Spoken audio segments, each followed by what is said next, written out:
All right, hello everybody who decided to join us today and listen about the project we've been doing for the Intro to Data Science and Analytics course.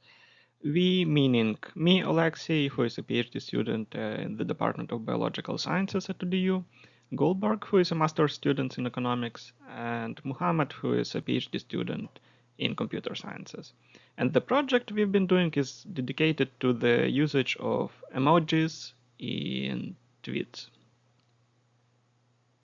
But let's get started with a broader concept first. I think all of us saw these funny pictures on the internet and we call them memes. But the thing is that the word meme actually has much broader and more scientific meaning. So the term meme itself was coined by Richard Dawkins, who is a biologist, in his book The Selfish Gene. In this book, he reviews the whole theory of evolution from the perspective of individual genes rather than populations or individuals. And in one of his chapters, he mentions that, like there are genes in biological organisms. There are also memes that are ideas that are anything, like a rumor, a melody, a political view, whatever. Anything that can get stuck in your head.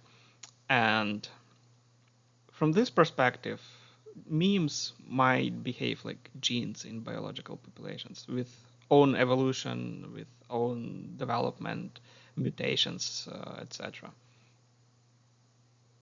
So, as a biologist, I would argue that emojis can offer a very convenient system to study. Uh, like in biology, you can deal with genetic sequences, and Muhammad can tell more about that because he works with computations in this area.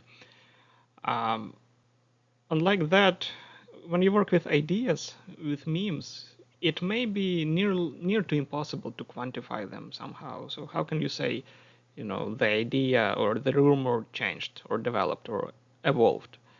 But whenever you work with emojis, they are much more standardized. And since they first appeared in 2010, there were only 700 emojis in Unicode.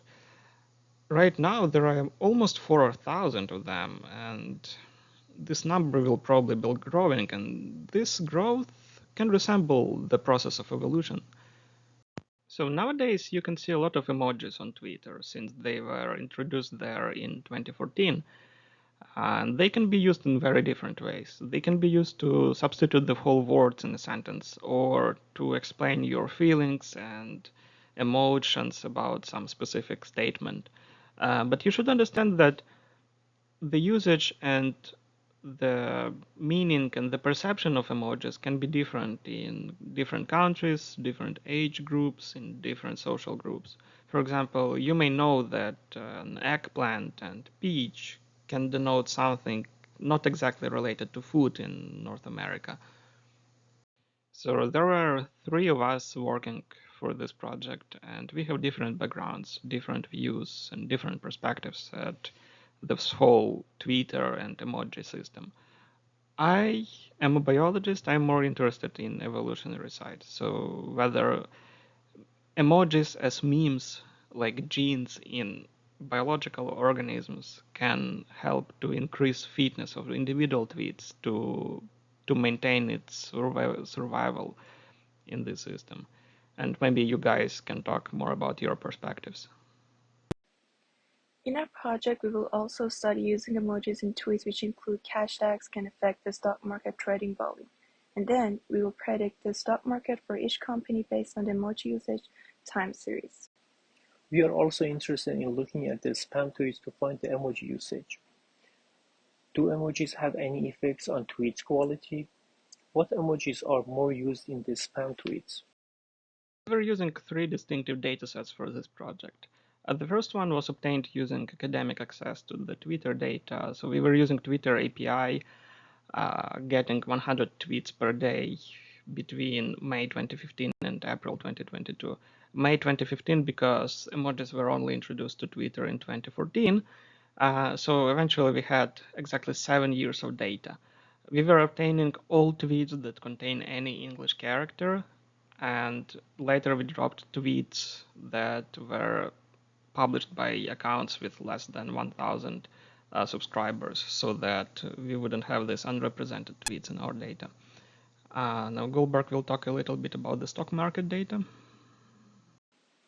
In order to analyze the stock market trading volume, I pulled daily stock trading volume data from Yahoo Finance to test for any relationship between the stock market and the number of emojis in tweets that include the cash tag for each company.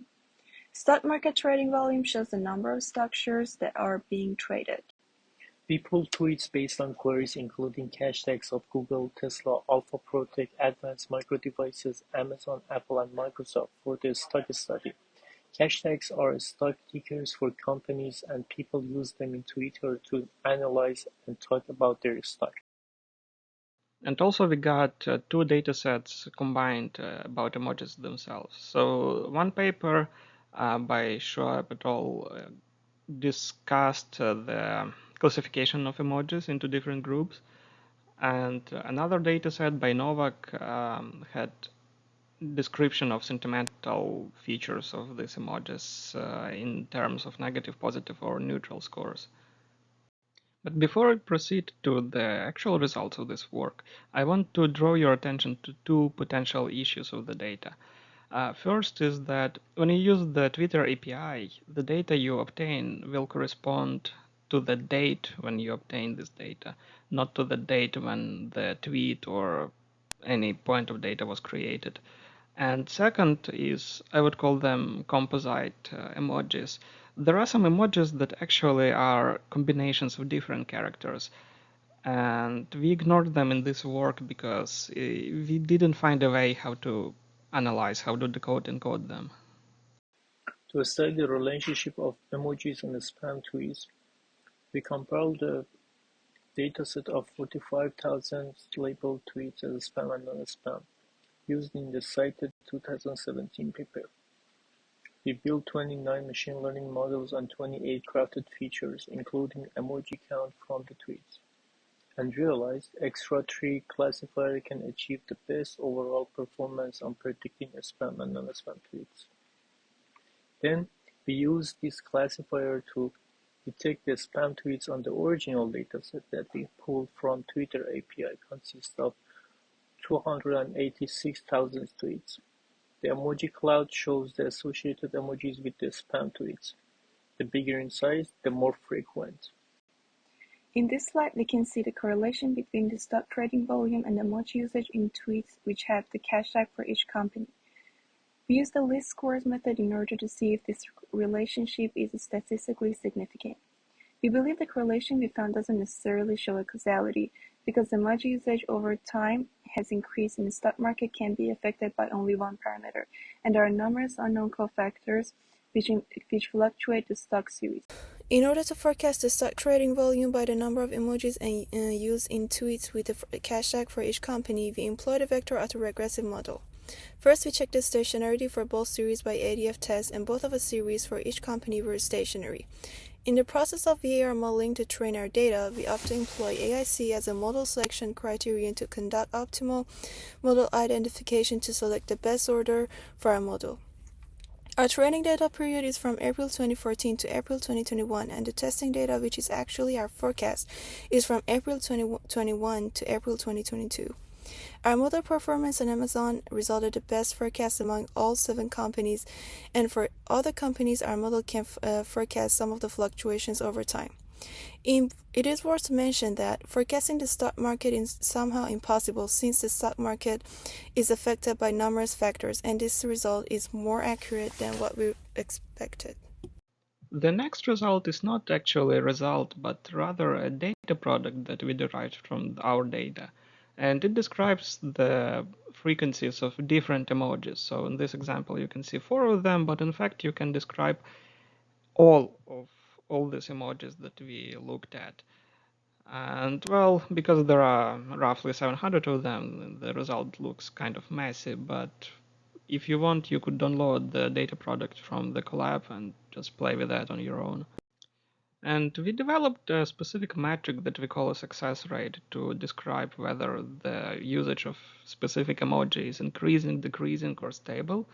And we can see that there is no really much happening between the success rate and the rate of likes, retweet, or replies.